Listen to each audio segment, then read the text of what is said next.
இந்த வாரத்தில் Jio பாலிட்டிக்ஸில் hottest news என்ன அப்படிங்கிறது தான் இந்த வீடியோவில் வந்து பார்க்க போகிறோம். ஸோ இந்த வீடியோ என்னென்னு பார்த்தீங்கன்னா ஜியோ பல்ஸ். ஸோ வாரத்துக்கு ஒவ்வொரு வாரமும் இது கண்டிப்பாக ஒரு ஜியோ பல்ஸ் அப்படிங்கிறது ஒரு top 5 newses of this week என்ன நடந்துச்சு அப்படிங்கிறத நம்ம இந்த ஜியோ பல்ஸுங்கிற ஒரு சீரீஸை சொல்லுவோம். ஓகேவா, ஜியோ பாலிட்டிக்கல் வைஸாக. ஸோ இதில் என்ன நடந்துச்சு, இந்த வாரத்தில் என்ன நடந்துச்சு அப்படிங்கிற மாதிரி பார்க்கலாம். ஸோ போன வாரம் அந்த லாஸ்ட் 6 to 7 days வந்து என்ன பெரிய விஷயங்கள்லாம் ஜியோ பாலிட்டிக்கலாக நடந்துச்சு அப்படிங்கிறத பார்க்கலாம். ஸோ ஃபர்ஸ்ட்லி வந்து நம்ம ட்ரம்ப்பை வந்து பேச முடியாமல் இப்போதைக்கு ஜியோ பாலிட்டிக்கல் வைஸாக எதையுமே பேச முடியாது அப்படிங்கிற மாதிரி தான் சொல்லணும். ஏன்னா அமெரிக்காங்கிறதையும் தாண்டி அமெரிக்காவே அவர் டாமினேட் பண்ணிட்டு இருக்காரு. அமெரிக்காவில் இருக்கக்கூடிய பர்சன்ஸோ மீடியா எல்லாத்தையுமே அவர் சென்சார் பண்ணிட்டு இருக்காரு. அவருக்கு பிடிச்ச மாதிரி தான் எல்லாத்தையும் மாற்றிட்டு இருக்காருன்னு கூட சொல்லலாம். லைக் ஜிம்மி கிமல் ஷோவை கூட அவர் கேன்சல் பண்ணியிருக்காரு. நாங்களாம் மீடியா எங்களுக்கு அகென்ஸ்டாக பேசுனீங்கன்னா, ட்ரம்ப் அகென்ஸ்டாக நீங்கள் ஏதாச்சும் போஸ்ட் பண்ணிங்கனாலோ ஏதாச்சும் ஒரு வீடியோ போட்டிங்கனாலோ நாங்கள் வந்து உங்கள் லைசன்ஸை கேன்சல் பண்ணிடுவோம் அப்படிங்கிற மாதிரி சொல்லி அவர் பயமுறுத்திட்டு இருக்காரு. ஸோ இது ஒரு ஷார்ட் நியூஸ் தான். ஓகே, இது இல்லாமல் நம்ம ஒரு 5 நியூஸ் பார்க்க போகிறோம். இந்த வாரத்தில் வந்து ரொம்ப ரொம்ப முக்கியமான விஷயம் என்னென்னு பார்த்தோம்னா வந்து ட்ரம்ப் H1B விசா இருக்குல்ல, யூஎஸோட ஒர்க்கிங் விசா. மேக்ஸிமமாக இந்த யூஎஸ் ஒர்க்கிங் விசாவை யூஸ் பண்ணி எந்த நாட்டில் இருக்கவங்க வந்து அதிகமாக வேலைக்கு போயிட்டு இருந்தாங்க அமெரிக்காவில் அப்படின்னு பார்த்தோம்னா, இந்தியர்கள் தான் கிட்டத்தட்ட 70% இந்த யூஎஸ் ஒர்க்கிங் விசாவை வந்து யூஸ் பண்ணிட்டு இருக்காங்க. அதாவது இந்த H1B விசாவை. இதை வந்து யார் கட்டி கூட்டிகிட்டு போவாங்க, எதுக்கு அப்படி இந்த மாதிரி ப்ராசஸ் அப்படின்னு பார்த்தோன்னா, அந்த கம்பெனிஸ் இருக்காங்கல்ல, இந்த இந்தியர்களில் இந்த பீப்புள் வந்து எனக்கு இந்த பையன் வந்து எனக்கு கரெக்டாக இருப்பான், இந்த பொண்ணு எனக்கு வந்து வேலைக்கு கரெக்டாக இருக்கும் அப்படிங்கிற மாதிரி ஸ்கில் இருக்குப்பா, டேலண்ட் இருக்குப்பா, எங்கள் நாட்டுக்கு வந்தால் என்னோட கம்பெனிக்கு வந்து யூஸ் பண்ண முடியும், they can upgrade my company to the next level அப்படிங்கிற மாதிரி கம்பெனியில் இருக்கவங்க யோசிச்சாங்கன்னா, அவங்க வந்து இந்த ஒர்க்கிங் விசாவை யூஸ் பண்ணி அவங்கள வந்து டேரெக்டாக வந்து கூட்டிகிட்டு போகலாம். அதுக்கான சார்ஜஸை வந்து அவங்களே வந்து கேரி பண்ணிக்குவாங்க அப்படிங்கிறது தான் இந்த H1B விசா. ஓகேவா, மெட்டாவாக இருக்கட்டும், அமேசானாக இருக்கட்டும், ஆப்பிளாக இருக்கட்டும், இந்த மாதிரி கம்பெனிஸ் வந்து அந்த ஸ்கில்டு பீப்புள்ஸை வந்து ஹையர் பண்ணி அவங்க நாட்டுக்கு வந்து கூட்டிகிட்டு போவாங்க. இந்த H1B விசாவுக்கான சார்ஜஸையும் அவங்களே வந்து கேரி பண்ணிக்குவாங்க அப்படிங்கிறது தெரிய வரும். ஸோ இதில் இந்த வருஷத்தில் எவ்வளோ மாறி இருக்குது அப்படின்னு பார்த்தோம்னா, கிட்டத்தட்ட $2,000 to $5,000 இருந்த இந்த US டாலர்ஸாக இருந்த இந்த சார்ஜஸை, அதாவது 4 லட்சத்துலேருந்து 5 லட்சம் மட்டும்தான் இருந்திருக்கு இந்த சார்ஜஸ். ஓகேவா, இந்த H1B விசாவோட சார்ஜஸ். அதனால கம்பெனிஸ்க்கு வந்து பெரிய இது இல்லை. 10ஓட 11 அவங்க வந்து இந்த 4 லட்சம் 5 லட்சங்கிறதவே அவங்க கரெக்டாக எப்படி ஐடென்டிஃபை பண்ணி தான் அவங்க வந்து கூட்டிகிட்டு போவாங்க அப்படிங்கிறதையும் யோசிச்சு பாருங்களேன். அதுவே வந்து அவங்கள பொறுத்த வரைக்கும் பேர்டன் சார்ஜஸ் தான். பட் இந்த வாட்டி 88 lakhs யோசிச்சு பாருங்கள். இந்த 88 lakhsல இதுக்கு முன்னாடி அவங்க எத்தனை பீப்புள்ஸ் வந்து கொண்டு போக முடியும்? Like more than 10 to 20 peoples வந்து அசால்ட்டாக அவங்க வந்து கூட்டிகிட்டு போயிருக்கலாம். பட் இந்த வாட்டி அந்த ஒருத்தனை நீங்கள் ஹையர் பண்ணணுன்னா அந்த 88 lakhs வந்து நீங்கள் கட்டி அவங்கள கூட்டிகிட்டு போங்க அப்படிங்கிற மாதிரி சொல்லியிருக்காங்க. ட்ரம்ப்போட செக்ரட்டரி இருக்கார்ல, அவர் வந்து ட்ரெஷரி செக்ரட்டரின்னு நினைக்கிறேன். அவர் என்ன சொல்லியிருக்காருன்னா, லைக் கம்பெனிஸ் தான் முடிவு பண்ணணும். மெட்டாவாக இருக்கட்டும், அமேசானாக இருக்கட்டும், ஆப்பிளாக இருக்கட்டும், இவங்க எல்லாருமே, அதாவது கூகுளாக இருக்கட்டும், இவங்க எல்லாருமே வந்து அந்த பர்சனுக்கு வந்து அவ்வளோ ஸ்கில்ஸ் இருந்து நீங்கள் அவ்வளோ அவங்க மேலே இன்வெஸ்ட் பண்ணி அவங்கள கூட்டிகிட்டு வரணும்னா அது உங்களோட இஷ்டம், நீங்கள் கூட்டிகிட்டு வாங்க அப்படிங்கிற மாதிரி அசால்ட்டாக சொல்லிட்டு இருக்காங்க. இதில் எவ்வளோ பேரோட லைஃப் லைன் இருக்குது, அவங்களோட பேர்டன் சார்ஜஸ், அவங்களோட இஎம்ஐ இருக்கலாம், லோன் இருக்கலாம், அவங்களோட எப்படி சொல்கிறது, ஃபேமிலி அவங்கள நம்பி இருக்கலாம். இது எல்லாத்தையும் தாண்டி அவங்க எவ்வளோ படித்து இந்த இடத்துக்கு வரணும் அப்படிங்கிறத யோசிச்சிருப்பாங்க. சில பேர்லாம் படிக்கிறக்கே லோன் வாங்கியிருப்பாங்க, சில பேர் அப்ராட் வரக்கு லோன் வாங்கியிருப்பாங்க, சில பேர் அப்ராட் வந்தும் லோன் வாங்கியிருப்பாங்க. இந்த மாதிரி விஷயத்த யோசிச்சு பாருங்களேன். அவங்கெல்லாம் இந்த மாதிரி கம்பெனிஸ், அமேசான், மெட்டா, இந்த மாதிரி கம்பெனிஸ் கொடுக்கக்கூடிய சேலரியை நம்பி தான் அவங்க வந்து இருக்காங்க அப்படிங்கிறது தெரிய வருது. ஸோ அதை நம்பி இருக்கும்போது அவங்க இந்த மாதிரி வந்து இன்க்ரீஸ் பண்ணுறது $1 lakh இன்க்ரீஸ் பண்ணியிருக்கிறதுங்கிறது ரொம்ப ரொம்ப ஒரு பேக்லாஷ் குடிக்கக்கூடிய விஷயமா இருக்குது. யாருக்கு அப்படின்னு பார்த்தோம்னா மேக்ஸிமம் இந்தியன்ஸுக்கு தான் அப்படின்னு சொல்லலாம். கிட்டத்தட்ட 70% of peoples use this visa யாருன்னு பார்த்தோம்னா இந்தியர்கள் தான். அதுக்கப்புறம் வந்து சைனீஸ் இருக்காங்க. நியர்லி 10 to 12% வந்து சைனீஸ் இருக்காங்க அப்படிங்கிறது சொல்லப்படுது. சைனீஸை பொறுத்த வரைக்கும் அவங்க எப்பயுமே அவங்க டிபெண்ட்டாக இருந்ததில்லை. யூஎஸை டிபெண்ட் பண்ணி எப்பயுமே சைனீஸ் இருந்ததில்லை. அவங்க கம்பெனிஸ் எப்பயுமே அவங்க வந்து யூஎஸோட டிபெண்ட்டாக அவங்க வளரணும் அப்படிங்கிற மாதிரி அவங்களோட எக்கனாமி இல்லைன்னு வச்சுக்கலாமே. சைனாவோட எக்கனாமி நம்பி தான் இப்போ யூஎஸ் இருக்குன்னு கூட நம்மளால சொல்ல முடியும். பட் இந்தியாவை பொறுத்த வரைக்கும் அதுக்கு ஆப்போசிட்டாக இருக்குது. எப்படின்னா, ஒரு ஐடி கம்பெனியில் வந்து அவுட் சோர்சிங் பண்ணுறதா இருக்கட்டும், இப்போ வந்து இந்த H1B விசா யூஸ் பண்ணுறதா இருக்கட்டும், இது எல்லாத்தையும் யோசிச்சு பாருங்கள். எப்படி வந்து இந்தியா வந்து அமெரிக்கா மேலே டிபெண்ட்டாக இருக்குது, இந்தியர்கள் ஒவ்வொருத்தரும் எவ்வளோ டிபெண்ட்டாக இருக்காங்க, இந்தியர்கள்னு சொல்லப்போனால் நம்ம இந்தியன் கவர்மெண்ட் வந்து எப்படி டிபெண்ட்டாக மாற்றுறாங்க அப்படிங்கிறது தான் சொல்ல வரேன். ஓகேவா, அதுக்கான நிறைய விஷயங்கள் கொண்டு வரலாம். இப்போ நாமளே நினச்சோன்னா யூடியூப், இன்ஸ்டாகிராம் இதெல்லாம் பேன் பண்ணால் அங்கே இருக்கக்கூடிய கம்பெனிஸ்க்கு எவ்வளோ அமௌண்ட் வந்து அவங்களால அவங்க டேக்ஸ் கட்ட முடியாமல் போகும், கவர்மெண்ட் எவ்வளோ வந்து அடிபடும் அப்படிங்கிறது நம்மளுக்கு தெரியும். பட் நம்மளால் இப்போதைக்கு பேன் பண்ண முடியாது. இதை நம்பி நிறைய பேர் இருக்காங்க. யூடியூபாக இருக்கட்டும், இன்ஸ்டாகிராமாக இருக்கட்டும், இது எல்லாத்தையும் நம்பி நிறைய பேர் வந்து இன்ஃப்ளூயன்சர்ஸ் இருக்காங்க, செலிபிரிட்டிஸ் இருக்காங்க. ஸோ நிறைய இன்னும் கவர்மெண்ட் அஃபீஷியல்ஸே நம்ம ஃபஸ்ட்டு சொன்ன மாதிரி இன்னமும் இன்ஸ்டாகிராம் தான் யூஸ் பண்ணிகிட்டு இருக்காங்க. ஸோ இதெல்லாத்தையும் தாண்டி நம்ம எப்போ வரணும் அப்படிங்கிறது தெரில. So let's wait for some good news. And second news என்ன அப்படின்னு பார்த்தோன்னா, ட்ரம்ப் இருக்கார்ல, அவர் வந்து திருப்பி அவர் தான், நான் என்னடா திருப்பி ட்ரம்ப்பை பேசலான்னு யோசிக்காதீங்க. இன்னொரு நியூஸும் இருக்குது அவர் பண்ணது. என்னென்னா சபகர் போர்ட் இருக்குல்ல ஈரானில். ஸோ ஈரான் மேலே அவர் சாங்ஷன்ஸ் போடும்போது 2018 அப்போ அவர் தான் வந்து பிரசிடென்ஷியல் டேர்ம் இருந்தார். அப்போது ஈரான் மேலே வந்து சாங்ஷன்ஸ் போட்டிருந்தார். அப்போது சபகர் போர்ட்டில் வந்து இந்தியா இன்வெஸ்ட் பண்ணியிருந்தாங்க. கிட்டத்தட்ட 2010-15 டைம்லேயே அவங்க இன்வெஸ்ட் பண்ணி பார்ட்னர்ஷிப்லாம் வந்து கொண்டு வந்தாங்க ஈரானுக்கும் இந்தியாவுக்கும்.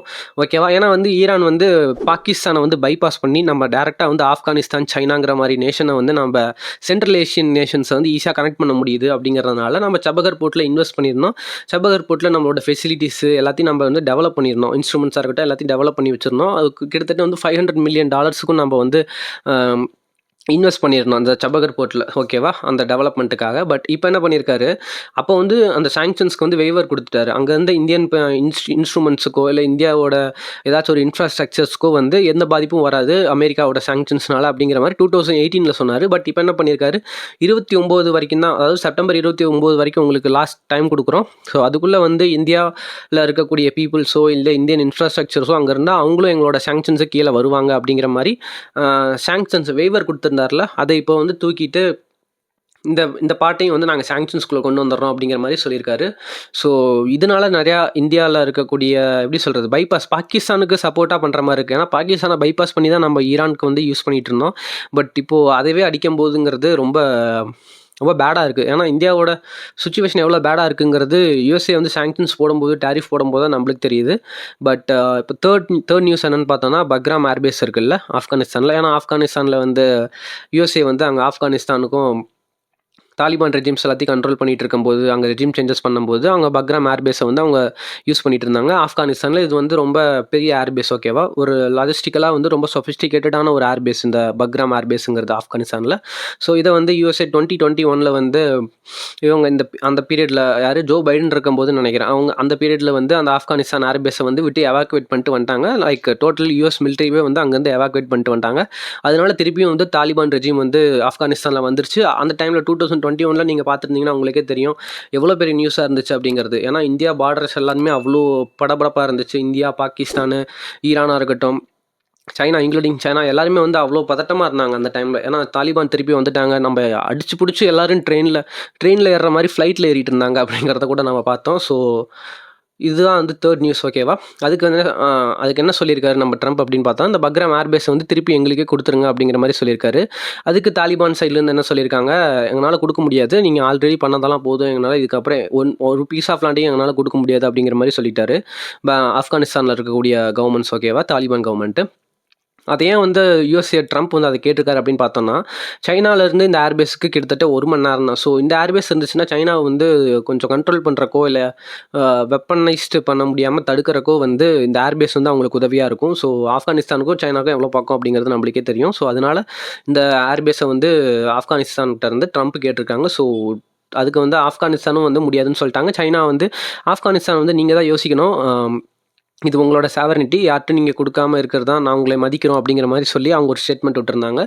ஸோ இதை பற்றி நீங்கள் என்ன நினைக்கிறீங்க அப்படிங்கிறதையும் கீழே கமெண்ட் பண்ணுங்கள். ஸோ இந்த 3 தான் ட்ரம்ப்பை பற்றி இம்பார்ட்டண்ட்டான நியூஸு. ஸோ ஃபோர்த் நியூஸ் என்னன்னு பார்த்தோன்னா வந்து ரொம்ப இம்பார்ட்டண்ட்டான விஷயம்.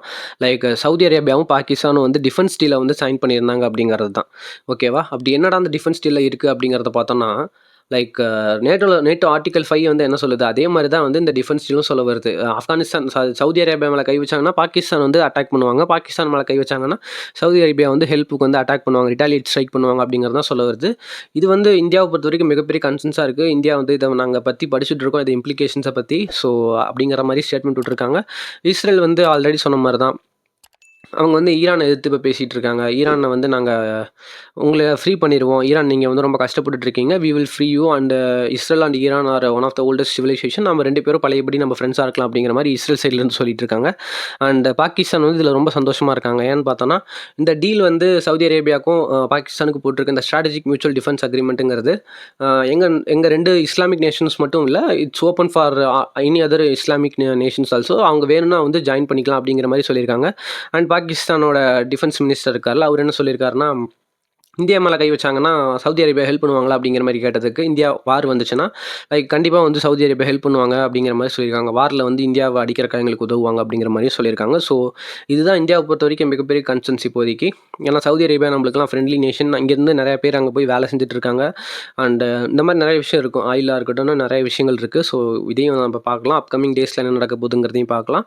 அண்ட் முடிக்கும்போது லாஸ்ட்டான நியூஸ் என்னன்னு பார்த்தோம்னா, ரஷ்யா, உக்ரைன் வார்ல எப்பயும் பேசாம முடிக்க முடியாது. Israel, Russia, India, China and America இந்த மாரி பெரிய பெரிய nations and most influential Nations எல்லாத்தையும் பத்தி பேசாம வந்து ஒரு ஜியோ பொலிட்டிக்கல் நியூஸ வந்து பேசாம இருக்க முடியாது. ஓகேவா? அதில 5த் நியூஸ் என்ன அப்படிங்கிறத பார்த்தோம்னா, ரஷ்யா வந்து இப்போ எஸ்டோனியாவோட ஏர் ஸ்பேஸ வந்து வயலேட் பண்ணியிருக்காங்க அப்படிங்கிற மாரி ஒரு நியூஸ் வந்திருக்கு. கிட்டத்தட்ட 12 மினிட்ஸ் வந்து MiG-31 அப்படிங்கிற ஒரு ரஷ்யாவோட ஃபைட்டர் ஜெட்ஸ் வந்து எஸ்டோனியாவோட ஐலேண்ட்ல வந்து 12 மினிட்ஸ் வந்து ஏர் ஸ்பேஸ வந்து வயலேட் பண்ணியிருக்கு. எங்களோட ஏர் ஸ்பேஸ் ஜோன்குள்ள வந்திருக்கு அப்படிங்கிற மாரி சொல்லியிருக்காங்க. அதுக்கு எஸ்டோனியா வந்து நேட்டோவோட ஆர்டிகல் 4யும் வந்து இன்வோக் பண்ணியிருக்காங்க. நான் ஆல்ரெடி பார்த்த மாரி ஆர்டிகல் 4 என்னன்னா, ஒரு நேஷன் வந்து த்ரெட்டனிங் ஸ்டேட்ல இருந்துச்சுன்னா, ஒரு இமிடியேட் மீட்டிங் வந்து எமர்ஜென்சி மீட்டிங் வந்து கன்சல்டேட் பண்ண முடியும் அப்படிங்கிறது தான் இந்த ஆர்டிகல் 4 அப்படிங்கிறத பார்த்தோம். ஸோ, அதே மாரி இப்போ எஸ்டோனியாவும் வந்து இன்வோக் பண்ணியிருக்காங்க அப்படிங்கிறத பார்க்குறோம். ஸோ, போன வாட்டி போலாண்டுன்னு நினைக்கிறேன். போலாண்ட வந்து ஏர் ஸ்பேஸை வந்து ட்ரோன்னால ஸ்ட்ரைக் பண்ணி, இந்த வாட்டி எஸ்டோனியா. ஸோ, ரஷ்யா தெரிஞ்சு தான் பண்ணிட்டு இருக்காங்க அப்படிங்கிறது நினைக்கிறோம். ஏன்னா ரஷ்யா வந்து எவ்வளோ ஒரு கண்ட்ரோல்டான ஒரு மிலிட்ரி ஃபோர்ஸஸ் இருக்குது அப்படிங்கிறது நம்மளுக்கு தெரியும். அப்புறம் ஜாப்படுங்கிற ஒரு இதுவும் நம்மளுக்கு நடந்துச்சுல்ல. செப்டம்பர் 10லேருந்து செப்டம்பர் 16 வரைக்கும் நடந்துச்சு. கிட்டத்தட்ட 1 வீக் டைம்ல ஜாப்படுங்கிற வார் கேம்ஸ் வந்து பெலாரஸ்க்கும் ரஷ்யாவுக்கும் நடந்துச்சு. இந்தியா கூட 64 பர்சனல்ஸையும் வந்து அனுப்பிச்சு வச்சிருந்தாங்க. ஆர்ம்டு பர்சனல்ஸ் ஃப்ரம் ஏர் ஃபோர்ஸாக இருக்கட்டும், நேவியாக இருக்கட்டும் அண்ட் ஆர்மியாக இருக்கட்டும். இந்த 3 டிஃபென்ஸ்லேருந்து அனுப்பிச்சு வச்சிருந்தாங்க இந்தியாவை பொறுத்த வரைக்கும் அப்படிங்கிறத நம்ம பார்த்தோம். இது வந்து நேட்டோக்கு எந்த மாதிரி சிக்னல் கொடுக்க போகுது அப்படிங்கிறதையும் நம்ம பார்த்தோம். ஸோ, இந்த 5 நியூஸ் தான் இந்த வாரத்தோட மிகப்பெரிய இம்பார்ட்டண்ட்டான நியூஸ் அப்படிங்கிறத நான் நினைக்கிறேன். அண்ட் கிட்டத்தட்ட நான் 7 நியூஸ் சொல்லியிருக்கேன். And 5 R the important news அப்படிங்கிறத நான் சொல்லிக்கிறேன். அண்ட் இந்த நியூஸை பற்றி நீங்கள் என்ன நினைக்கிறீங்க? நான் ஏதாச்சும் விஷயத்த மறந்துட்டேன், இம்பார்ட்டண்ட்டான ஹாட் நியூஸ் வந்து நான் மறந்துட்டேன் அப்படின்னா, நீங்கள் கீழே கமெண்ட் பண்ணுங்கள். And I will try to speak in the next video. And bye guys. மறக்காம வந்து லைக் பண்ணுங்கள், ஷேர் பண்ணுங்கள், சப்ஸ்கிரைப் பண்ணுங்கள்.